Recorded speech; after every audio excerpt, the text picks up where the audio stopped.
buenos días y bienvenidos a una edición más de Misterio Infinito. En esta ocasión, de inicio, nos vamos a poner un poco bíblicos, no porque vayamos a hablar de un tema religioso, sino porque es quizá el primer ejemplo histórico que encontramos, posiblemente, de aquello de lo que vamos a hablar.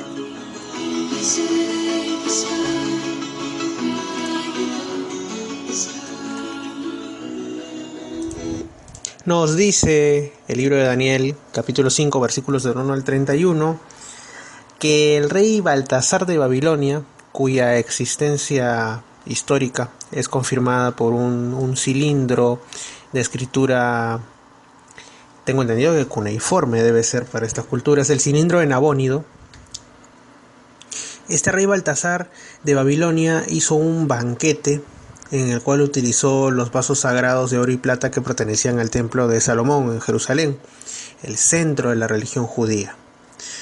Estos vasos pues habían sido llevados como botín por Nabucodonosor II, ¿no? que invadió y causó el famoso destierro a Babilonia de los judíos. Y se encontraba pues este rey en pleno banquete cuando de la nada apareció un dedo, entendido como la mano de Dios, que escribió en una pared del palacio 3 palabras, la primera repetida 2 veces. Sería así: Mene, Mene, Tekel, Parsin. Entonces, como no entendían de qué se trataba, llamaron al profeta Daniel, profeta de los judíos, que había sido antiguo sirviente de Nabucodonosor y era famoso por sus habilidades, vamos a llamarla así, de profecía, de evidencia. Entonces leyó las palabras y dio como significado lo siguiente: Mene, ha contado Dios tu reino y le ha puesto fin. Tekel, ha sido pesado en la balanza y hallado falto de peso, ¿no? Y Farsin, tu reino ha sido destruido y dado a los medos y a los persas. Continúa el relato bíblico diciéndonos que sí, que Babilonia posterior a eso, según dicen, al muy poco tiempo, fue invadida y tal como decía la traducción de estas palabras, repartida entre los medos y los persas al mando de Darío. ¿Por qué hablo de esto? Porque estaba revisando un libro ya que tiene sus décadas, de la editorial Kier de Buenos Aires, que su primera edición es del año 1957, de C.W. Leadbeater, llamado El plano astral y el plano mental. En su capítulo 6, titulado Fenómenos, hay una serie de términos utilizados para estos temas parapsicológicos que nos son explicados. Concretamente, en la página 104 de la tercera edición nos habla del fenómeno de la precipitación. Vamos a ver de qué se trata.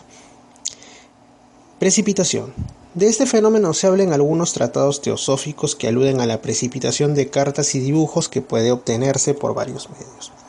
El adepto deseoso de comunicarse con alguien puede colocar ante él una hoja de papel, formar una imagen mental del escrito que desea estampar en el papel y extraer del éter la materia con que objetivar la imagen. También podría estampar de la propia suerte del escrito en una hoja de papel extendida por su corresponsal, fuere cual fuere la distancia. Otro procedimiento más frecuentemente adoptado porque ahorra tiempo consiste en estampar la letra del escrito en la mente de un discípulo, quien entonces habrá de tomar la hoja de papel e imaginar que está viendo a su maestro escribir de su puño y letra la carta y enseguida procederá a objetivarla. Si le fuera difícil efectuar simultáneamente las operaciones de extraer la materia del éter circundante y de precipitar el escrito sobre el papel, habría que disponer de la tinta o de polvos de color que por ser ya materia densa serían manejadas fácilmente. Desde luego que esta facultad fuera un arma peligrosamente terrible en manos de un mago negro, pues podría falsificar la letra y firma de cualquier persona sin que los peritos calígrafos pudieran descubrir por los medios ordinarios cómo se había efectuado la falsificación.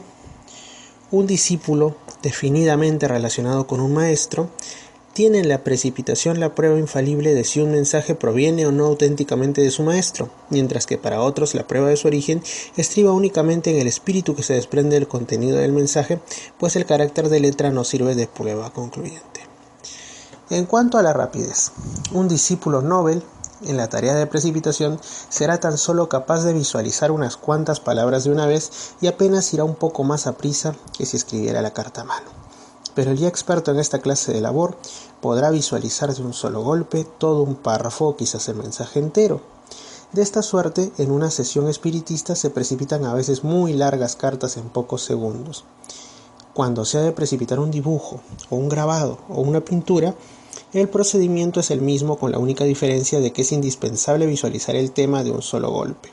Y si el cuadro es polícromo, se complica la operación, pues se han de extraer los colores separadamente para reproducir con toda exactitud las tintas y tonalidades del original. Evidentemente que hay en este procedimiento dilatado campo donde ejercitar la facultad artística, pero no se ha de entender que cualquier habitante del plano astral sea capaz de precipitar buenas pinturas, pues desde luego que quien fue hábil pintor en la vida física obtendrá muchas más perfectas precipitaciones que quien no supo lo que era el arte pictórico mientras vivió en la tierra. La escritura en pizarras. Esta escritura, que tanta fama dio a algunos medios por las condiciones de prueba en que la realizaron, se efectúa por precipitación, aunque más frecuentemente el pizarrín encerrado entre ambas pizarras está movido por la mano de una entidad astral de la que tan solo están materializadas las puntas de los dedos. Yo aquí me acuerdo no solo del relato bíblico, de la escritura sobre la pared, sino también, por ejemplo, de Benjamín Solari Parravicini, con sus psicografías, con estos bocetos, estos dibujos, en los cuales muchos creen ver el futuro de la humanidad, incluso creen ver la caída de las Torres Gemelas o de Nueva York, entre otros acontecimientos. Me acuerdo también,